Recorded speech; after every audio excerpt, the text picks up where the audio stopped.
വണ്ടി വലിയ സ്പീഡിൽ റോങ് സൈഡിലൂടെ വന്നായിത്തായി ഇടിച്ചിട്ട് അനിയത്തി അപ്പുറത്തോട്ടും വീണ് ഇത്ത റോഡിലോട്ടും വീണ്. ഇപ്പം അടിയിലോട്ട് പെട്ടതേ ഉള്ളായിരുന്നു. ഞങ്ങൾ എല്ലാവരും കൂടെ കരഞ്ഞു പറഞ്ഞു വണ്ടി എടുക്കല്ലേ എന്ന്. ഇതിനകത്ത് ഇരുന്ന വനിതാ ഡോക്ടറാണ് ഈ വണ്ടി പെട്ടെന്ന് എടുത്തോണ്ട് പോകുമെന്ന് പറയുന്നത്. നമ്മളെല്ലാവരും വളരെ ഞെട്ടലോട് കൂടി കേട്ട ഒരു വാർത്തയായിരുന്നു അല്ലേ ഇന്നലെ കൊല്ലം മൈനാഗപ്പള്ളിയിൽ നിന്ന് വന്നത്. അവിടെ ഒരു ആക്സിഡന്റുമായി സംബന്ധിച്ച് ഒരു യുവതി മരണപ്പെട്ടിട്ടുണ്ടായിരുന്നു അല്ലെ. കാറ് ദേഹത്തിലൂടെ ഇറക്കി അത്തരത്തിലുള്ള ഒരു വളരെ ക്രൂരമായിട്ടാണ് അവിടെ കാര്യങ്ങളൊക്കെ സംഭവിച്ചിട്ടുണ്ടായിരുന്നത്. ഇടിച്ചു കഴിഞ്ഞതിന് ശേഷം വാഹനം നിർത്താതെ ദേഹത്തൂടെ കയറ്റി ഇറക്കിയിട്ട് ആ ഒരു കാറുമായിട്ട് ആ ഒരു പയ്യനും അതുപോലെ തന്നെ അതിലുണ്ടായിരുന്ന ഒരു ഡോക്ടറും രക്ഷപ്പെട്ടു എന്നുള്ളതാണ് അല്ലെ. അപ്പൊ അത്തരത്തിലുള്ള ഞെട്ടിക്കുന്ന ഒരു രീതിയിലുള്ള വാർത്തയാണ് ഇന്നലെ പുറം ലോകത്ത് വന്നിട്ടുണ്ടായിരുന്നത്. എന്നാൽ പിന്നീട് അതുമായി സംബന്ധിച്ചുള്ള കാര്യങ്ങൾ കൂടുതലായിട്ട് ചെക്ക് ചെയ്ത സമയത്താണ് നമുക്ക് മനസ്സിലാകുന്നത് ആ കാർ ഓടിച്ചിരുന്ന വ്യക്തിയും അതുപോലെ തന്നെ അതിനുള്ളിൽ ഉണ്ടായിരുന്ന ആ ഒരു യുവതി ഡോക്ടറും എല്ലാം തന്നെ മദ്യപിച്ചിട്ടുണ്ടായിരുന്നു എന്ന തരത്തിലുള്ള വാർത്തകളൊക്കെ പുറത്തു വന്നിട്ടുണ്ടായിരുന്നു അല്ലെ. നിങ്ങൾ ആലോചിച്ച് നോക്കണം, ഈ മദ്യപാനം എന്ന് പറയുമ്പോൾ, മദ്യപിച്ച് വാഹനം ഓടിക്കുക എന്ന് പറയുമ്പോൾ അത് പോലീസോ അല്ലെങ്കിൽ ആരെങ്കിലും കണ്ടെത്തുകയാണ് എന്നുണ്ടെങ്കിൽ അതിനൊരു ഫൈനും കാര്യങ്ങളൊക്കെ നൽകാറുണ്ടല്ലേ. ശരിക്കും പറഞ്ഞാൽ ഈ ഫൈന് മാത്രം ഉള്ളത് കൊണ്ട് വല്ല കാര്യമുണ്ടോ? ദിനം പ്രതി വർദ്ധിച്ചുകൊണ്ടിരിക്കുന്ന ഒരു തെറ്റാണല്ലേ മദ്യപിച്ച് വാഹനം ഓടിക്കുക, അതിട്ട് അവിടെ ഇവിടെയും പോയിട്ട് ഇടിക്കുക, അങ്ങനെ ആരുടെയെങ്കിലും നിരപരാധിയായിട്ടുള്ള ആരുടെയെങ്കിലും ഒക്കെ ജീവൻ നഷ്ടപ്പെടുക. നിങ്ങൾ ആലോചിച്ച് നോക്കണം, ഇവിടെ ഇപ്പോൾ ഒരു യുവതിയുടെ ഒരു ജീവൻ തന്നെ നഷ്ടപ്പെട്ടിരിക്കുകയാണ്. ആ പറയപ്പെടുന്ന യുവതി എന്തെങ്കിലും തെറ്റിവിടെ ചെയ്തിട്ടുണ്ടോ? നിങ്ങളൊന്ന് ആലോചിച്ച് നോക്കണം. എന്തെങ്കിലും തെറ്റ് ചെയ്തിട്ടുണ്ടല്ലോ? ആർക്കെങ്കിലും എന്തെങ്കിലും ദ്രോഹം ചെയ്തിട്ടാണോ ആ യുവതിക്ക് ഇങ്ങനെ സംഭവിച്ചത്? അവന്റെ കയ്യിലിരിപ്പ് കൊണ്ട്, ഡ്രൈവറായിട്ടുള്ള അജ്മൽ എന്ന് പറയുന്ന ആ പയ്യന്റെ കയ്യിലിരിപ്പ് കൊണ്ട് മാത്രമാണ് അങ്ങനെ ഒരു കാരണം മൂലം ആ ഒരു യുവതി മരണപ്പെടേണ്ടി വന്നത് അല്ലെ. അതായത് ഒരു തെറ്റും ചെയ്തിട്ടില്ല, ഒന്നും അറിഞ്ഞിട്ട് പോലുമില്ല. വാഹനമെടുത്ത് അവർ കടയിൽ നിന്നും സാധനം വാങ്ങിയിട്ട് നേരെ അവരുടെ വാഹനം എടുത്ത് റോഡ് ക്രോസ് ചെയ്യാണ്.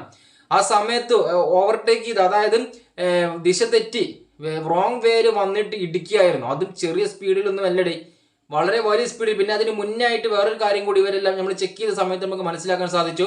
ഇതിനു മുൻപ് തന്നെ ഒരു വ്യക്തി ഇടിക്കാൻ നോക്കിയിട്ട് അത് മതിലെങ്ങാണ്ട് പോയിട്ട് ഇടിച്ചിട്ട് അവിടെ നിന്നും രക്ഷപ്പെട്ടു വരുന്ന വഴിയാണ് പിന്നീട് ഇങ്ങനെ ഒരു അപകടം കൂടെ ഉണ്ടായത്. ഏതായാലും വല്ലാത്തൊരു അവസ്ഥ തന്നെയാണല്ലേ. ഞാൻ നേരത്തെ പറഞ്ഞു, മദ്യപിച്ച് വാഹനം പിടിക്കുകയാണെന്നുണ്ടെങ്കിൽ, പോലീസുകാരും മറ്റൊക്കെ പിടിക്കുകയാണെന്നുണ്ടെങ്കിൽ ഒരു ഫൈനും കാര്യങ്ങളൊക്കെ ഉണ്ട്. ആ ഫൈനൊക്കെ എന്ന് പറയുന്നത് ഇനി ലക്ഷങ്ങളിലേക്ക് എത്തിക്കണം എന്നുള്ളതാണ്. അതായത് ഇങ്ങനെ മദ്യപിച്ച് മദ്യപാനം മാത്രമല്ല, ഇത്തരത്തിലുള്ള ഏത് മയക്കുമരുന്നോ എന്തുപയോഗിച്ചിട്ട് വാഹനം ഓടിക്കുന്നത് പിടിക്കപ്പെട്ടാലും ലക്ഷക്കണക്കിനുള്ള രൂപ പിഴയായിട്ട് നൽകണം. എന്നാൽ മാത്രം ഇനി ഇതൊക്കെ കുറയാൻ പോകുന്നുള്ളൂ. തന്നെ ഇങ്ങനെ പിടിച്ചു കഴിഞ്ഞാൽ എനിക്ക് ലക്ഷങ്ങൾ അടയ്ക്കേണ്ടി വരുമല്ലോ, ആ ഒരു ചിന്ത ഇരിക്കുകയുള്ളൂ. ഏതായാലും ഇതുമായി സംബന്ധിച്ച് എന്താണ് അവിടെ സംഭവിച്ചത്, ഇന്നലെ എന്താണ് അവിടെ നടന്നത് എന്ന് ആ തൊട്ടടുത്ത കടയിലുള്ള ഒരു യുവതി പറയുന്നുണ്ട്. അവരുടെ കടയിൽ നിന്നാണ് ഈ പറയപ്പെടുന്ന ഈ വാഹനാപകടമായി സംബന്ധിച്ച് മരണപ്പെട്ട ഒരു യുവതി സാധനങ്ങളൊക്കെ വാങ്ങിയിട്ട് ഇറങ്ങിയിട്ടുണ്ടായിരുന്നത്.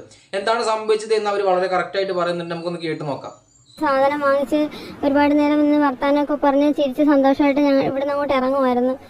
ഇറങ്ങിയപ്പം അനിയത്തി സ്കൂട്ടറിൽ വന്ന്, അപ്പം അനിയത്തിയുടെ പുറകെ കയറി ഇരുന്നിട്ട് അവർ ക്രോസ് ചെയ്യുക, ജസ്റ്റ് അങ്ങോട്ട് ക്രോസ് ചെയ്ത് പോയപ്പോൾ തന്നെ ആ വണ്ടി വലിയ സ്പീഡിൽ റോങ് സൈഡിലൂടെ വന്നായിത്തായി ഇടിച്ചിട്ട് അനിയത്തി അപ്പുറത്തോട്ടും വീണ് ഇത്ത റോഡിലോട്ടും വീണ്.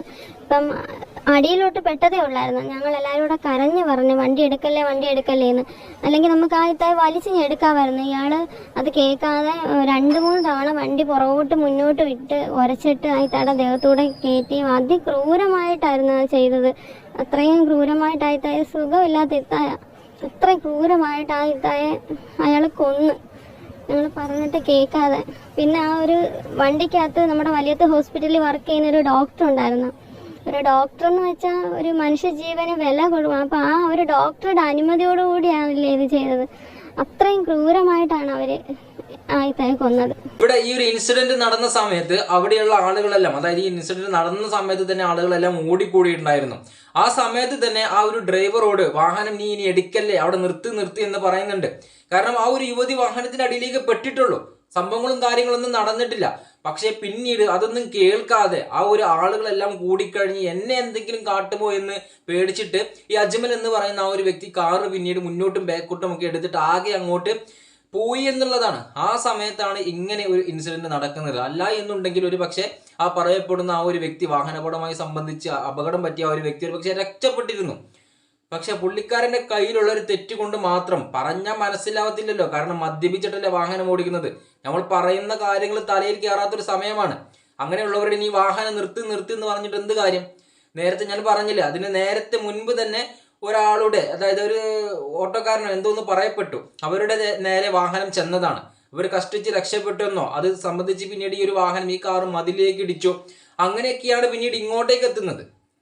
അപ്പൊ ഏതായാലും ഇനി ഇതിന്റെ ഉള്ളിലിരിക്കുന്ന ഈ രണ്ടുപേരും, ഒരു ഡോക്ടർ ഉണ്ടെന്ന് പറയുന്നുണ്ടല്ലോ, ഡോക്ടർ എന്നൊക്കെ പറയുമ്പോൾ നിങ്ങൾ ആലോചിച്ച് നോക്കണം, ഒരാളുടെ ജീവൻ രക്ഷിക്കുന്ന ആളാണ്. അവര് തന്നെ കുറെ അധികം കാര്യങ്ങൾ ഇതിൽ ചെയ്തിട്ടുണ്ട്, അങ്ങനെയുള്ള കാര്യങ്ങളും പുറത്തു വരുന്നുണ്ട്. നമുക്ക് ഏതായാലും ഡോക്ടർമാരെ സംബന്ധിച്ച് കുറച്ച് കാര്യങ്ങൾ ചില വ്യക്തികൾ അവിടെ നിന്നും പറയുന്നുണ്ട്, അതുകൂടെ ഒന്ന് കേട്ടു നോക്കാം.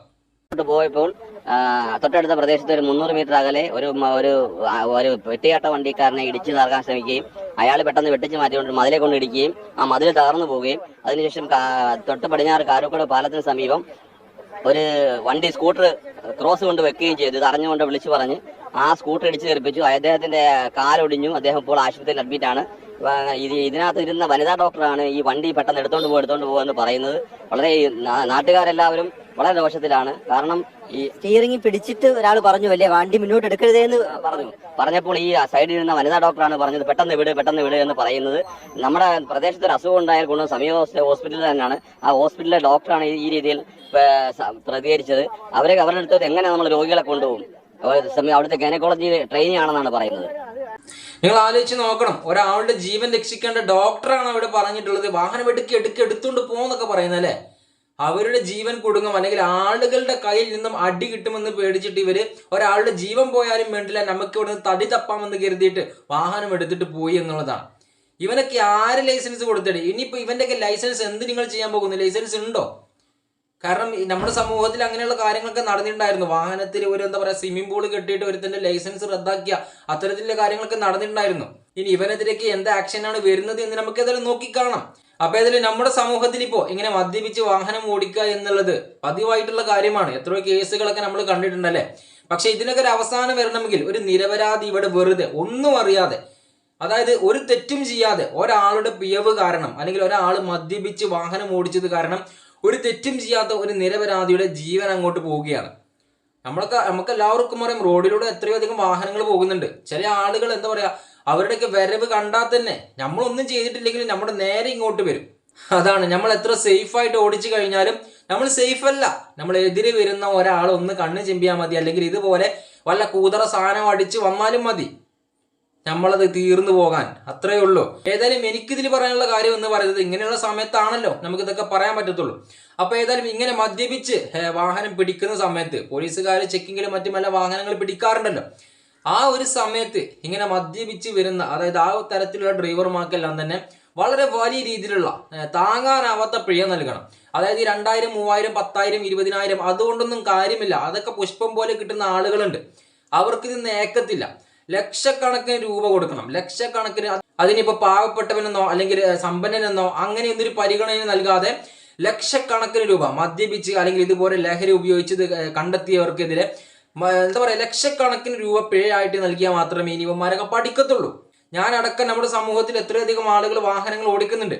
ഇനിയിപ്പോ എന്തെങ്കിലും പിഴവുകൾ കാരണം അപകടങ്ങൾ സംഭവിക്കാറുമുണ്ട്. പക്ഷെ ഇങ്ങനെ മദ്യപിച്ച് ഒരു ലക്കുമില്ലാതെ വന്നു കഴിഞ്ഞിട്ട് ഇങ്ങനെ ഇത്ര ഒരു നിരപരാധിയായിട്ടുള്ള ആൾ ഒന്നും അറിയാത്ത ഒരാളെ ഇടിച്ച് തെറിപ്പിക്കുക എന്നൊക്കെ പറയുമ്പോൾ, ഇതാണ് ഞാൻ നേരത്തെ പറഞ്ഞത്, ഇങ്ങനെ വരുന്നവർക്ക്, ഇങ്ങനെ പിടിക്കപ്പെടുന്നവർക്ക്, മദ്യപിച്ച് ലഹരി ഉപയോഗിച്ച് വന്ന് ഡ്രൈവർ അവർ വാഹനം ഓടിക്കുന്ന ആ ഒരു സമയത്ത് പിടിക്കപ്പെട്ടാൽ അവർക്ക് ലക്ഷങ്ങൾ ഫൈനായിട്ട് നൽകണം. ഒരിക്കലും താങ്ങാനാവാത്ത തുക അവർക്ക് ഫൈനായിട്ട് അടിച്ചു നൽകണം. ഇനിയിപ്പോ ഈ ഒരു കേസിൽ വേറൊരു കാര്യം കൂടി ചെക്ക് ചെയ്യേണ്ടതായിട്ടുണ്ട്. കാരണം മറ്റൊന്നുമല്ല, ഇതിൽ ഈ കാറിൽ 2 വ്യക്തികളാണ് ഉണ്ടായിരുന്നത്. ഒന്നൊരു യുവതി ഡോക്ടറും അതുപോലെ തന്നെ ഒന്ന് അജ്മൽ എന്ന് പറയുന്ന ആ ഒരു വ്യക്തിയുമല്ലേ. അപ്പോൾ ഇവര് തമ്മിൽ എന്തെങ്കിലും ഇഷ്യൂസ് ഉണ്ടായിരുന്നോ? അതിന്റെ കാരണത്തിൽ ദേഷ്യം അത്തരത്തിലുള്ള കാര്യങ്ങളൊക്കെ പ്രകടിച്ചുകൊണ്ട് വളരെ സ്പീഡിൽ വാഹനം ഓടിച്ചു വരികയായിരുന്നു. ആ കാര്യങ്ങളൊക്കെ ചെക്ക് ചെയ്യേണ്ടതായിട്ടുണ്ട്. അപ്പൊ ഏതായാലും നമ്മുടെ സമൂഹത്തിൽ വാഹനം ഓടിക്കാത്തവരായിട്ട് ചുരുക്കം ചില ആളുകളെ ഉള്ളൂ അല്ലെ. നമ്മൾ റോഡിൽ ഇറങ്ങുന്ന സമയത്ത് നമ്മൾ സൂക്ഷിക്കുക. നമ്മൾ സൂക്ഷിച്ചിട്ടും വലിയ കാര്യമൊന്നുമില്ല, എന്നാലും നമ്മൾ നമ്മുടെ ഭാഗം ക്ലിയർ ആക്കി കൊണ്ട് നടക്കുക എന്നുള്ളതാണ്. കഴിവതും നിങ്ങളൊക്കെ മദ്യപിച്ചിട്ടോ അല്ലെങ്കിൽ ഇതുപോലെയുള്ള കുൽസിത പ്രവർത്തനങ്ങളിൽ ഏർപ്പെടാതിരിക്കുക. അങ്ങനെ ഏർപ്പെടുന്ന സമയത്ത് വാഹനത്തിൽ തൊടാതിരിക്കുക. അത് മാത്രമേ ചെയ്യേണ്ടതുള്ളൂ. ഏതായാലും ഇതൊക്കെ കേട്ടിട്ട് എന്താണ് നിങ്ങളുടെ അഭിപ്രായം ജസ്റ്റ് കമന്റായിട്ട് രേഖപ്പെടുത്തും. അടുത്തൊരു വീഡിയോ ആയിട്ട് വീണ്ടും വരാം.